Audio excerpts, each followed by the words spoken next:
How is it going? I hope everyone's doing well, and thank you for tuning in this video. Today I'm here with my 9th installment of my WCW nWo 1998 pay-per-view rewind. Today I'm here with my review of their September pay-per-view, Fall Brawl, WarGames. Without wasting any more time, going to jump right into things. Now the show opened up with the British Bulldog and Neidhart taking on Disco Inferno and Wright. Oh man, what a horrendous opener this was, but you know what? Oddly enough, or ironically enough, I should say, this match was a sign of things to come on this show. Oh boy. But yeah, this is terrible. Dancing Fools did the typical bullshit. Bulldog looked absolutely terrible. He was in terrible shape in this match. He looked like utter shit. So this was just not good. And this match got a lot of time too. It got like over 10 minutes for absolutely no reason. Bulldog fucks up the finish when he's unable to properly hit the running power slam onto Wright. He had issues lifting him up, and it was just terrible. So Bulldog and Neidhart get the win. Horrendous opener, so not much to talk about there. Chris Jericho defends the WCW World Television Championship against quote-unquote Goldberg. Guy comes out dressed as Goldberg. Obviously wasn't him.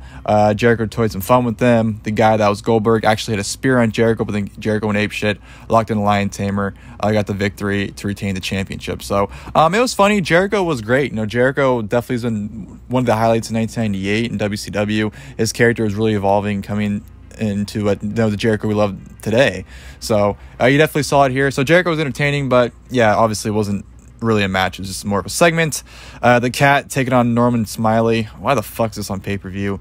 The Cat comes out saying how he's great and to watch. This match sucked. Norman Smiley, he looked good, but the Cat was just awful. He got the win with a spin kick, and he got on the mic and said he's the greatest ever. So yeah, how the fuck this got on pay-per-view is beyond me. Scott Steiner versus Rick Steiner. After months and months of building this match since Scott turned on him, they're finally doing it. They go at it for a little bit. A lot of Scott Steiner retreating, but a bump happens where Rick Steiner throws Buff Bagwell into the corner, and Buff Bagwell sells it as if he's dead. So Scott's checking on him. He's calling for EMTs. They're selling this as if he's legitimately hurt. So I'm not gonna bullshit. They actually, angle-wise, they did a great job of convincing. Like, you would have legitimately thought he was actually hurt at some point. So kudos to them for how well they worked it off. Did the whole shebang where they carted him off in the ambulance and whatnot, and then obviously at the end, Steiner and Bagwell revealed there was a huge hurrah just to get them out of the match. So yeah, waste of a segment. I mean, the angle is good. I'll say for what it was a good angle. But yeah, they just further along postponed the Scott Steiner and Rick Steiner match that they've been building for what, 7 months at this point. So I don't know. But yeah, it was what it was. WCW Cruiserweight Championship, Juventud Guerrera defending in Silver King. This was good for what it was. It was a typical luchador match. I thought both men went out there and had a very good showing.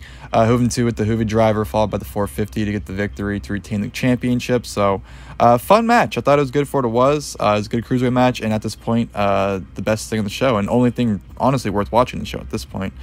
Raven's Rules match. Raven taking on Saturn once again. But I will say this is the best match they've had so by far. I thought this was a really good match.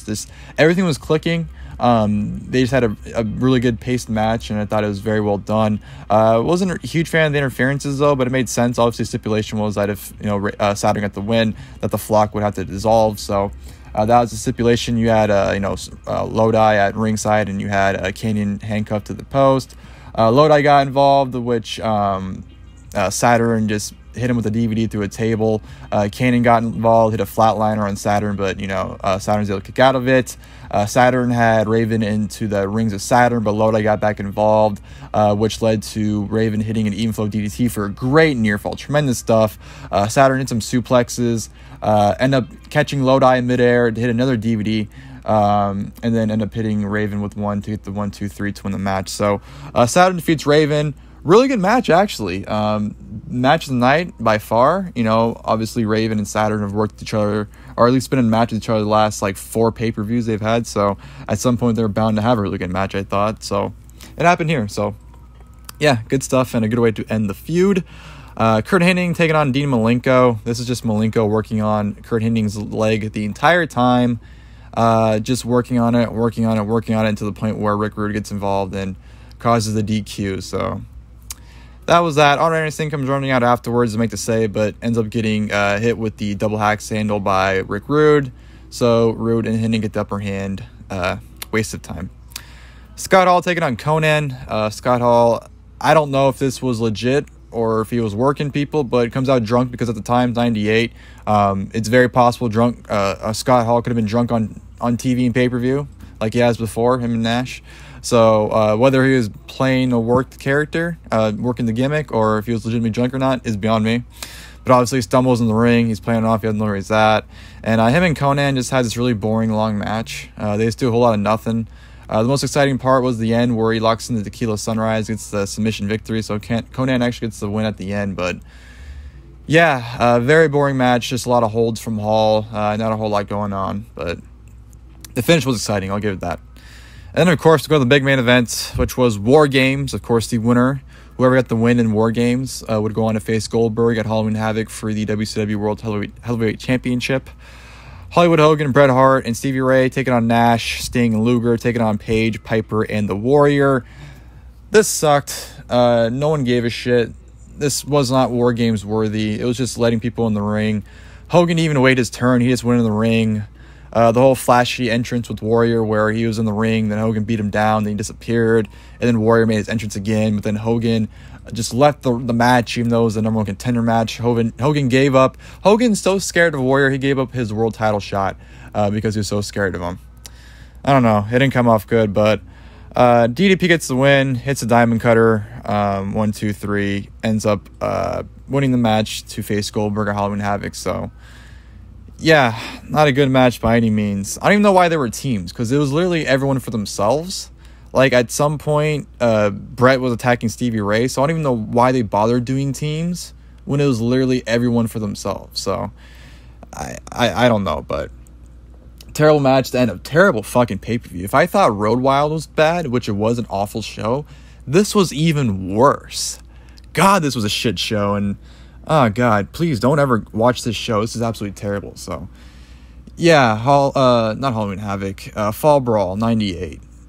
Oh, terrible show, man. Hopefully Halloween Havoc can make up for this because they've just been on a string of just awful shows. This is like the 4th or 5th pay-per-view in a row that's just been straight out awful. But the thing is, too, they keep getting worse. Like, they're terrible, but then they keep getting worse.